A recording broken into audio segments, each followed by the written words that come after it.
para esta aula, nós vamos falar sobre a explanação do gênero, ok? Essa explanação vai ajudar vocês a desenvolver a capacidade de reconhecimento, para identificar, para relacionar as características do gênero teatro. E eu vou pedir participação, hein? Então eu gostaria que vocês acompanhassem a leitura junto com a prof, ok? Então, o gênero dramático. A principal característica de um texto que pertence ao gênero dramático é ser feito para ser encenado. Não existe um narrador que conta a ação, sendo o enredo apresentado através das falas dos personagens, representados por atores que vivenciam os acontecimentos. Assim, os diálogos e monólogos assumem uma importância fulcral. As características dos gêneros dramáticos. As características, então, ela é construída para sua encenação, estando dividida em atos e cenas, conforme vocês viram na construção ali da obra da Megera Domata, né?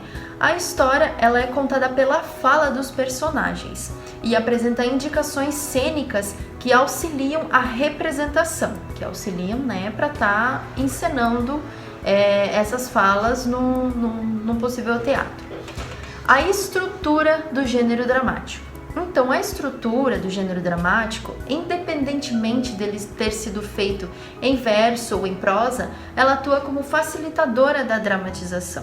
Para tal, ela fornece elementos auxiliares na representação, como indicações do cenário, da música, da iluminação e do figurino, bem como outras indicações cênicas, que são chamadas de rúbricas ou didascálicas, que é o que guia o ator, né, durante a peça. É o que diz o que o ator vai estar fazendo, quando ele entra, quando ele sai, é o que indica a ação de cada um dos atores, as didascálicas, ok?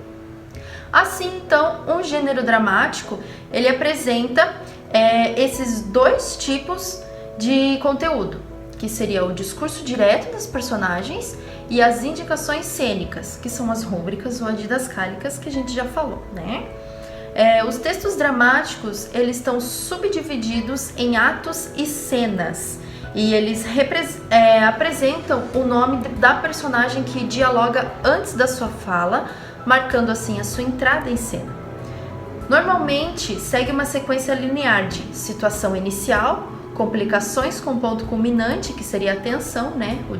A parte de desenvolvimento, e o desfecho final. Atualmente, as peças teatrais, elas tentam aproximar os conflitos vividos pelas personagens dos conflitos vividos pela audiência, privilegiando-se a liberdade de expressão, com a tendência atual de converter qualquer tipo de texto para a representação teatral. São cada vez mais infrequentes textos puramente do gênero dramático. Agora nós vamos falar também sobre os subgêneros do gênero dramático. Dentro do gênero dramático, nós temos outros gêneros, como, por exemplo, o alto, a comédia, a tragédia. O alto é uma peça teatral que envolve temas religiosos ou profanos, com um teor moralizante, né? Que, através de alegorias, ela visa satirizar e educar. As personagens, elas são frequentemente representadas de forma abstrata, como, por exemplo, a bondade, a fome, a inveja, o pecado, certo?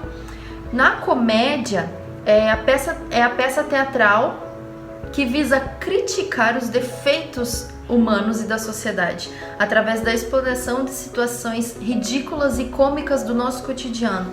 As personagens são, em sua maioria, bem estereotipadas, certo? A tragédia, então. A peça teatral sobre um acontecimento trágico que retrata adversidades e sofrimento das personagens, culminando um final funesto, né? Visa impressionar a audiência, provocando terror e compaixão.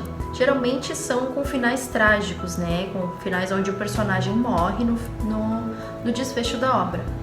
Aí nós temos também a tragicomédia, mais um gênero, e a farsa, ok?